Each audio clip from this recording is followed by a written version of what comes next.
In this episode of Healing Her Feminine, I'm going to walk you through some of the most common daily habits that can quietly disrupt your hormones and why many of the things you've been told are, quote, healthy might actually be working against your body. Because for a lot of women, hormone imbalance doesn't come from this one big thing that happens. It comes from small patterns that are repeated every single day.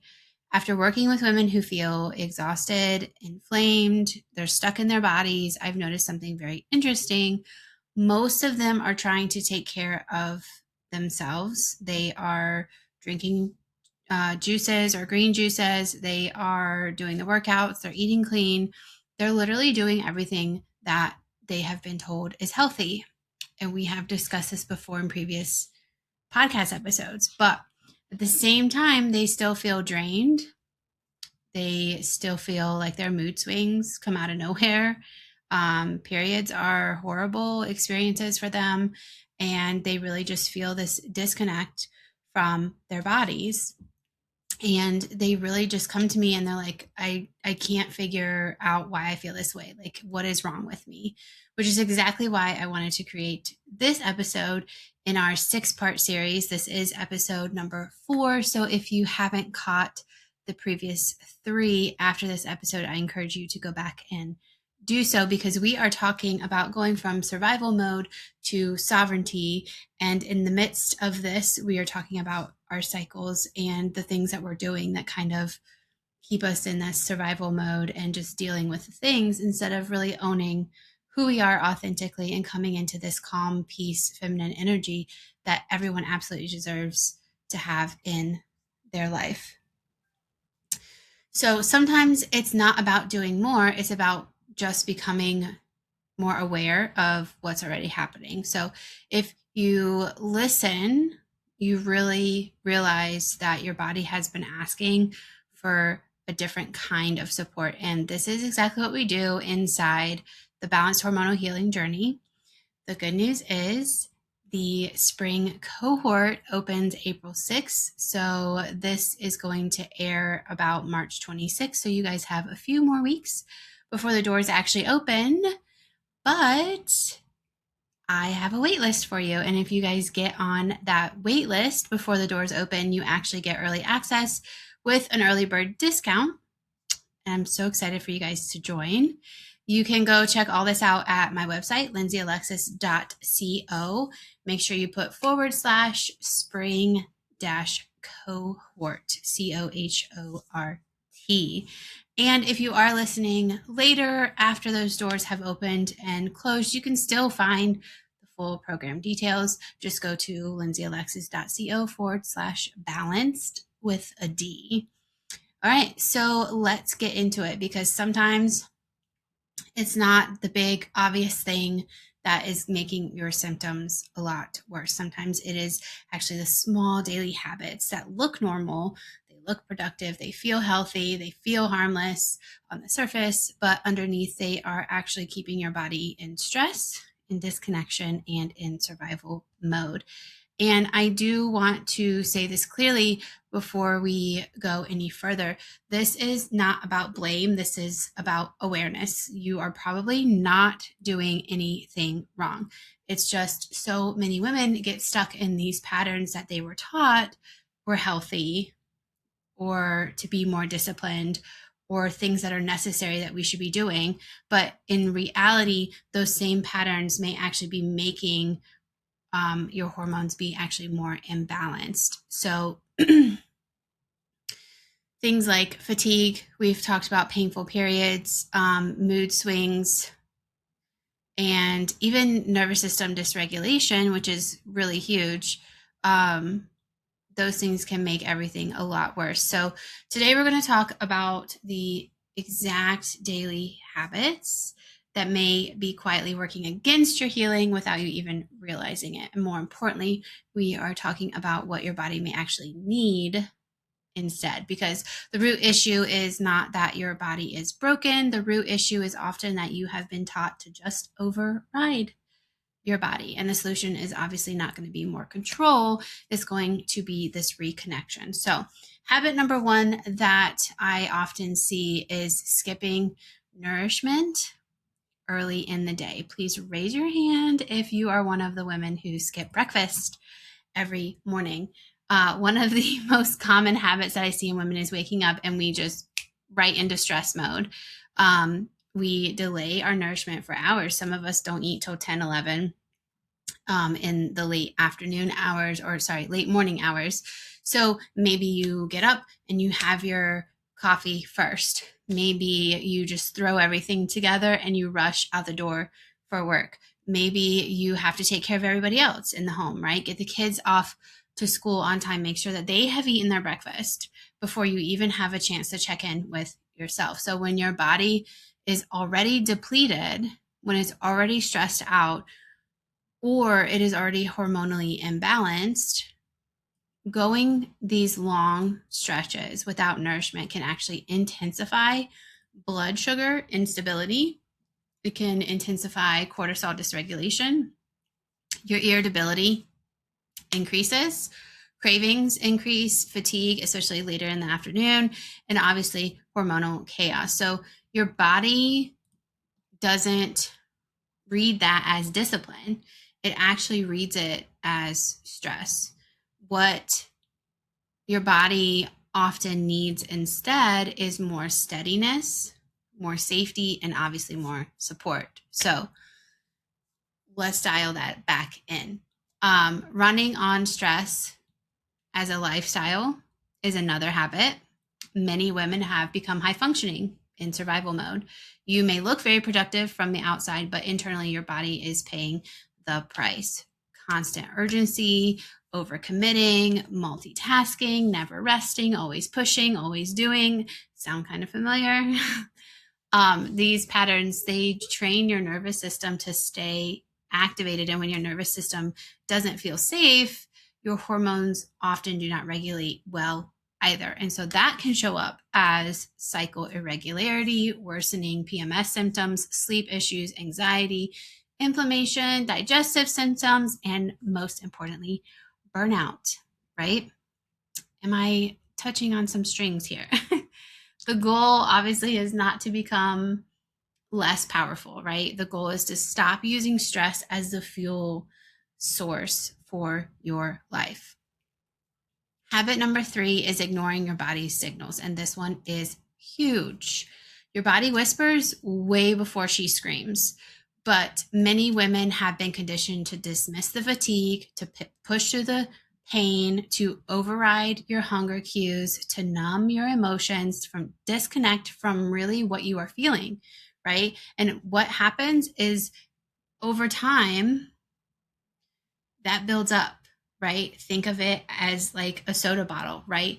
And you just continue to shake it, and the carbon, CO2 in it, right, builds and builds and builds. This is what your body is doing as well. You just are continuing to shake your can until finally it just explodes one day. And that can look like adrenal fatigue, where you end up in the hospital. That could look like a mental, emotional breakdown. Next week, I will tell you about my story, and that's kind of where I was at. Many, many things is how that is going to show up, and none of them are good. So instead of responding to those initial signals and cues, you try to normalize it, right? So you'll say things like, oh, this is just how I am now, or I just need to be more disciplined. It's probably nothing. This all happened after I had my kids, so it must be normal, right? And we just kind of dismiss all of these symptoms. But in actuality, these symptoms are critical information. They're not inconveniences that you should be silencing. They are invitations to really tune in and listen to what your body is trying to tell you. Habit 4 is exercising in a way that creates more depletion. And we have talked about this before. If your body is already way up here in cortisol levels and nervous system dysregulation, high impact exercises, lots of cardio, things that are going to stress your body out is not the answer. Movement can absolutely support healing, but not all movement is supportive for every season of your body. So when you were younger, you might have been able to do the Tae Bo on the videos, right? You might be able to do the boot camp type things. You might be able to go running, 5 miles or something. You might have been able to do these things, but now in your 30s and 40s, that looks a lot different. And it's not just maybe because you've had children or not. That's not what I'm saying. Your body changes all the time as a female. You go through so many different phases throughout your life. Being aware of what your body tells you in each one of those seasons is kind of what we're getting at right now.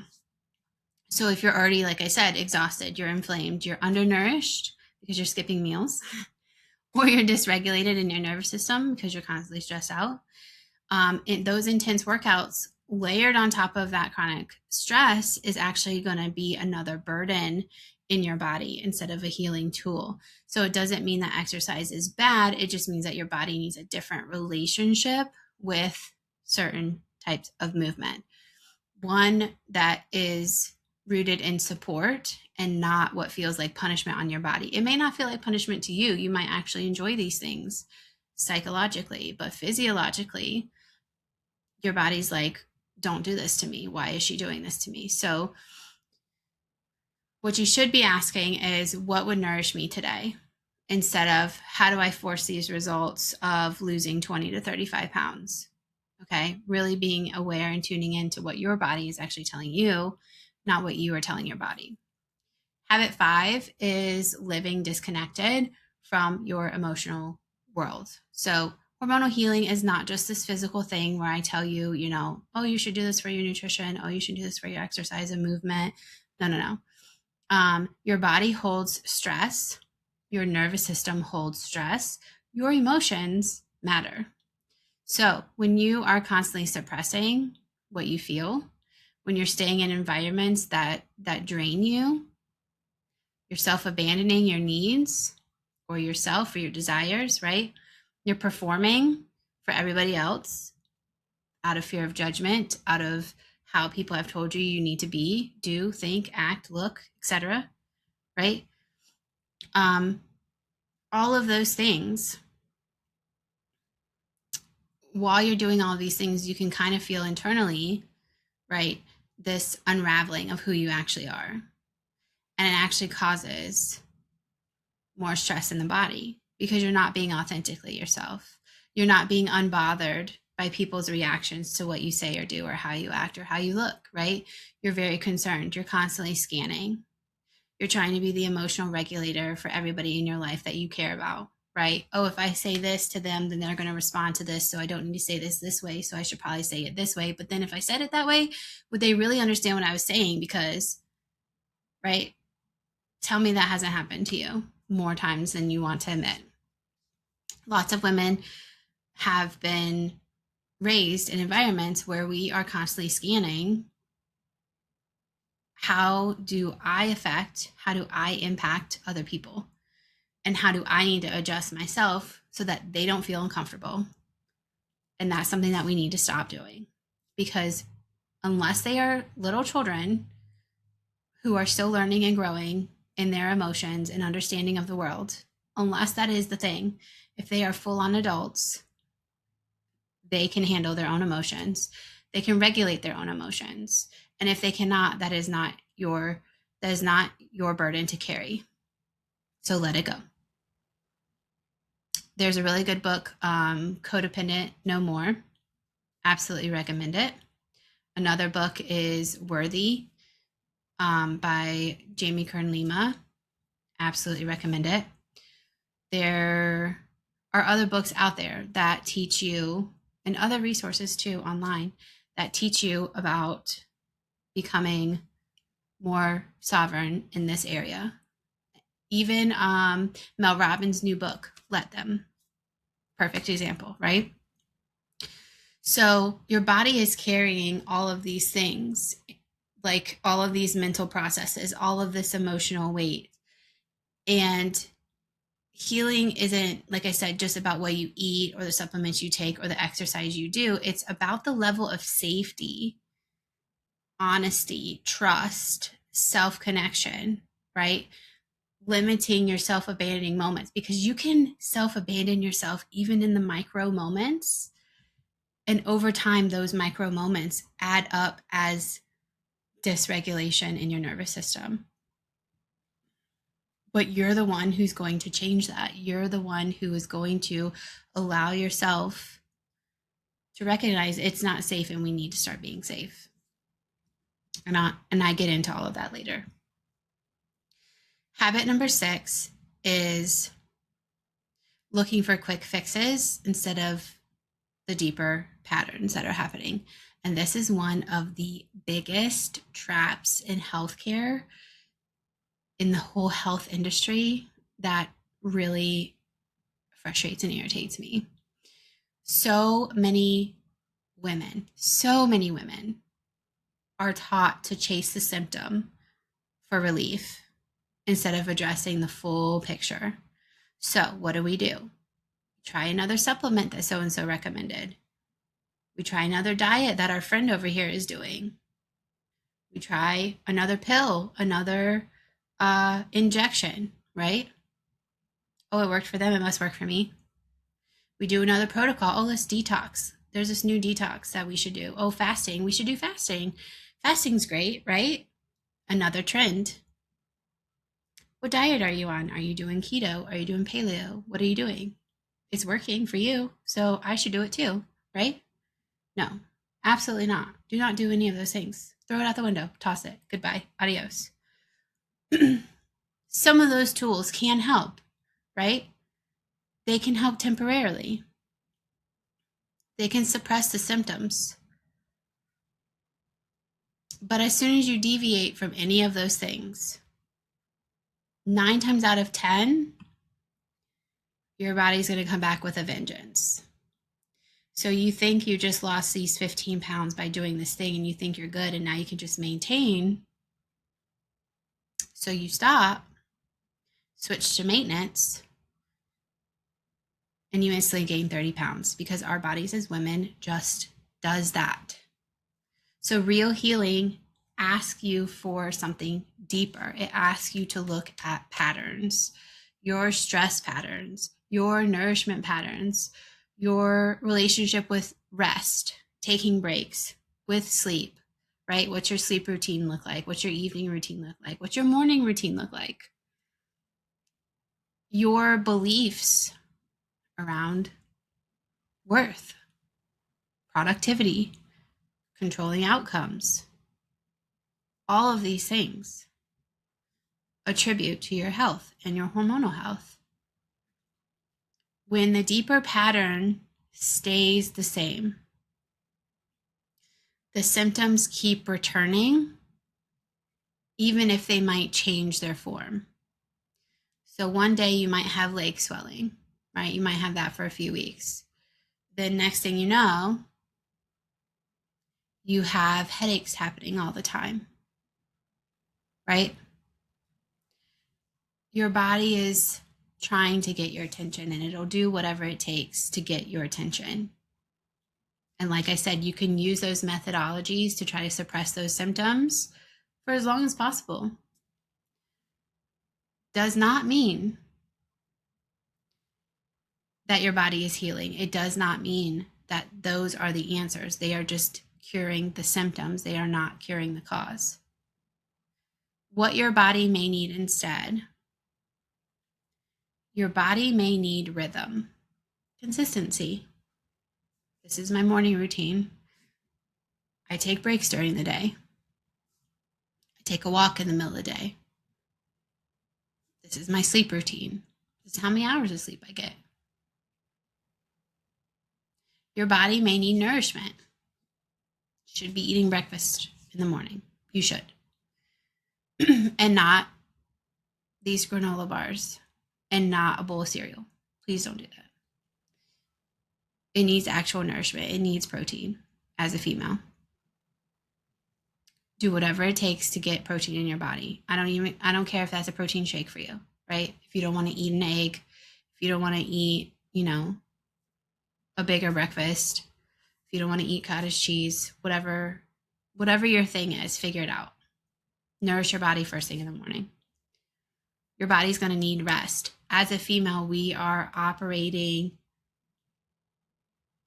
at such a higher capacity than men.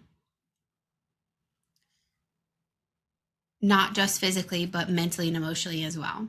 You're going to need rest. What that looks like for you is for you to decide. It could be more sleep at night, or it could be a nap during the day. It could be small 5-10 minute breaks where you just step away from everything, do some breath work, meditation, whatever works for you. But you're going to need rest. Stop trying to push rest as something that is lazy, as something that is unproductive, as something that you don't have time to do. Healing your feminine requires rest. It requires nourishment. Another thing that your body needs, emotional safety. We need to stop dismissing how we actually feel in order to regulate other people. Your body's also going to need consistency instead of intensity. Walking 1 to 2 miles a day consistently instead of doing all this cardio all the time is probably going to work out a lot better for you if your cortisol levels are already high. Doing that consistently over time will give you the results that you were looking for.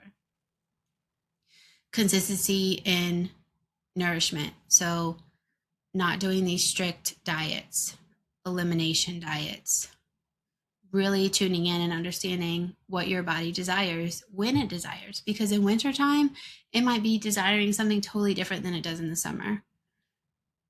The phases of your cycle, each one of those weeks, is probably desiring different things during those weeks. So pay attention. It might need you to stop fighting against her, against your body, and actually start partnering with her. And I know that that can feel really unfamiliar at the beginning, especially if you've spent years trying to quote unquote fix yourself. But this is the shift.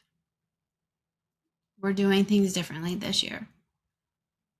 Healing begins when you stop seeing your body as a problem and start seeing her as the messenger and honoring her in her fullness.